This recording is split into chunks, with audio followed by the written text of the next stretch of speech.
Aside from the fact that you guys lost the game, do you have any enduring memories from the Super Bowl and the last time you guys played the Patriots? This is definitely a game that's going to give you a little bit more push for a little payback. We get a takeaway right here. It's over.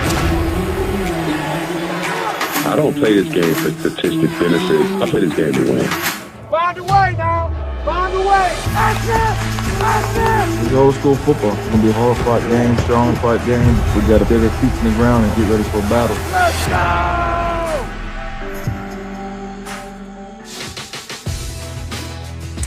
Oh, yes, we all remember what happened in the 2019 Super Bowl. The Patriots absolutely beating up on the Rams. And tonight we see these two teams face off again for the first time since. Hello, everybody. Welcome on into First Take. It's Thursday. We're happy to have you here with us. I'm Charlie Arnold, Stephen A. Smith, Max Kellerman in the house. And gentlemen, what a crazy past couple of weeks it really has been. Lots of shuffling around of the schedules, but finally, it looks like we're about to enter what can be considered a normal Week 14, and it starts tonight. The Patriots are visiting the Rams, and the Patriots, as we know, they are really fighting for their playoff lives. They are 6-6 as it stands right now. So, Max, I ask you, what do you think? Are the Patriots going to upset the Rams tonight? I think they will. I think the Patriots are upsetting the Rams. There's a reason they've won 4 of 5, the Pats, right now. And there's a reason that they're only 6-6, incidentally. And I think that's because not only did they have a quarterback coming off a catastrophic injury in the first year on a team that had a quarterback that was the opposite of him, right? Not only did they have defections off the defense, Hightower and Chung, before the season started, and they lost Gilmore for a while, but then Cam got COVID, and the team facility shut down. They couldn't practice. So they lost a couple games in the middle there. They lost some squeakers to Seattle and to Buffalo. But in the middle, they lost a couple of games like against Denver and games that they may have won otherwise that's making their record look worse than it is. But even so, they have so many quality wins. The Dolphins, the Raiders, Arizona. They beat good teams. And as I said, they came a play away from beating Seattle and a play away from beating Buffalo. They beat and compete with good teams. And the reason is they have the greatest coach in the history of the game. Remember last season, Stephen A., when we said Mike Tomlin did his best coaching job because without Roethlisberger, he went 8-8. They had a chance to go 9-7 last game of the season, right? Before they lost to the Ravens. Belichick may be doing his best. He's 6-6 now, and maybe should be 8-4, and maybe had COVID not hit 9-3 or something like that. Nevertheless, you are what your record says you are. They're a 6-6 team, but they are trending in the right direction. They are playing great defense. Cam Newton seems to be getting better and better in recent weeks as he distances himself from COVID. They just beat up on the other LA team 45-0, and the Rams have a quarterback who right now has a turnover problem. You better play mistake-free against the Belichick team. I think Goff right now is making a few too many mistakes, and I like the Patriots in an upset on the road.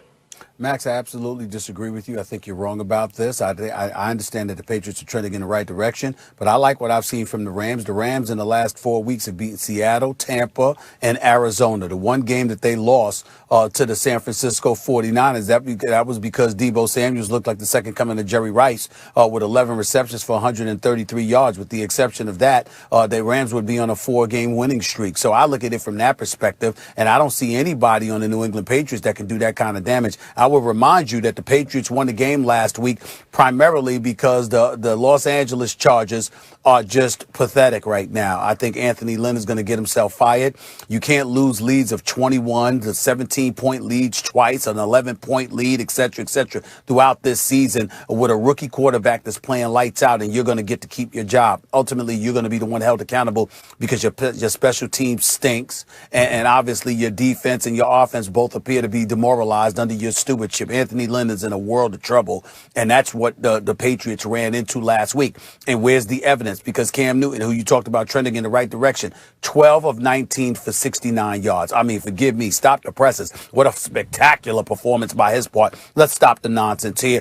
It was more a product of the Chargers and how pathetic they have been as opposed to the New England Patriots. There's no excuse to lose 45-0 to the Patriots. In the end, that ain't going to happen to the Los Angeles Rams, which is the top 5 defense, number 1 against the pass, and number number 3 against the rush, and you got cats like Aaron Donald and Brockers and Leonard Ford and those boys coming at Cam Newton, I don't see this being a good day. I understand that Bill Belichick is an exceptional coach, and he'll make things interesting because he's going to befuddle Jared Goff, and that's usually when they've struggled. Fair enough. He struggled against San Francisco. He struggled against Miami. Those are 2 of the losses they've had in the last 6 weeks, so that is fair.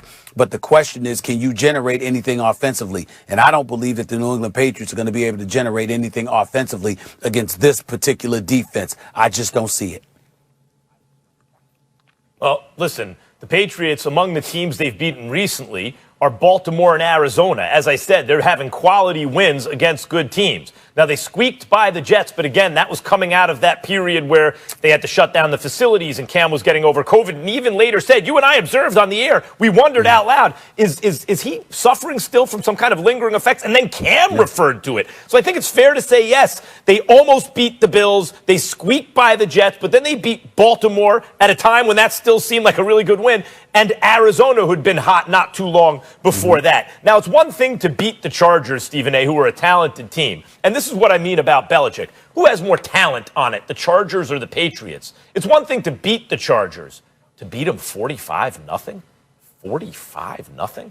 As bad as Anthony Lynn must be, what does that mean? If you gave Belichick the Chargers roster, he'd win 90-0? Can you get 45 to negative 40? That's probably about what it means. Coaching acumen. Yeah, right. 90-0. Belichick's coaching acumen. Right. 90-0. It's a 90-point swing. The spread should be 90 points on the game. Belichick's coaching acumen. Stephen A., I've compared him to Floyd Mayweather as a coach. Remember Floyd's great quote, you better not make no mistakes. Because Floyd's saying no one's perfect, but he's going to make fewer mistakes than you, and he's going to punish you for the mistakes you do make. That's Belichick and the Patriots. He's not perfect, but they will make fewer mistakes than the other team. They did it in the Super Bowl, and they won a defensive struggle, and you even brought it up yourself. Fair enough. Belichick versus Goff. We've seen this movie before. The Rams have a better defense now, but still, we've seen that before. And Goff, particularly recently, has had a fumble and just a turnover issue, an interception turnover issue. And McVay's addressed it. He's had bad news going into a game with the Patriots. The Rams have a better defense, but the Patriots have a considerably worse offense. They're bereft of weapons. Let's call it what it is. They don't have any passing attack worth speaking of. They run the football effectively, and they use Cam Newton to help assist in that regard against these Los Angeles Rams. I just don't see that happening. One of the things I've been so incredibly impressed by is the balance on the defensive side of the ball. They can stop the run, they can stop the pass because they can get to the passer, but they can also defend in the secondary. They can zone, they can man up, they can do whatever needs to be done. They can play whatever style needs to be played. The acquisition of Jalen Ramsey last year has really buffered that defense significantly because, again, not only is he gifted, but he's physical. And so because he's physical in the back and you've got them brothers in Donald and Brockers and others physical up front, again, they can beat you with physicality. They can beat you with athleticism. They can beat you with speed. And obviously they've got the acumen necessary. I just don't see the New England Patriots offense having a good day against this defense. I just don't see it. Real quick, what the Patriots have now, what you identified is actually a strength of the Patriots. What they didn't have early was an identity, really. What kind of team are they going to be with Cam Newton instead of Tom Brady?